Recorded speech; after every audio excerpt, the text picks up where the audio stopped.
আপনার জীবনকে পাল্টাতে চাইলে বই নয়, টাকার পাহাড়ও নয়, শুধুমাত্র 3টি অভ্যাসকে ত্যাগ করতে হবে।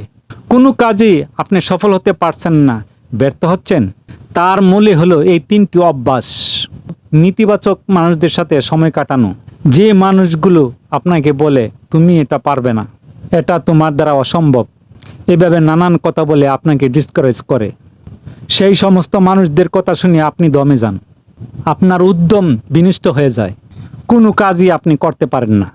অথবা আপনি সেই সমস্ত আড্ডাবাজদের সাথে সময় কাটান, যাদের কেবল শুধু মুখের বুলি আছে কিন্তু কাজের বেলা কিছুই নেই। সেই সমস্ত মানুষদের সাথে অহেতুক সময় নষ্ট করার কারণেই আপনার কোনো কাজ হয় না।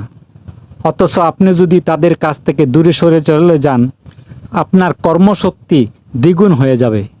মনে রাখবেন, আপনার আসল শত্রু বাইরের কেউ নয়, বরং এই 3টি অভ্যাস। এইগুলোকে এখনই ছুঁড়ে ফেলে দিন। ঠিক 41 দিন পর এখানে এসে কমেন্ট করে জানিয়ে যাবেন আপনি আপনাকে চিনতে পারছেন কি না, আপনার কতটুকু পরিবর্তন হয়েছে। আসসালামু আলাইকুম। আল্লাহ আপনার মঙ্গল করুক।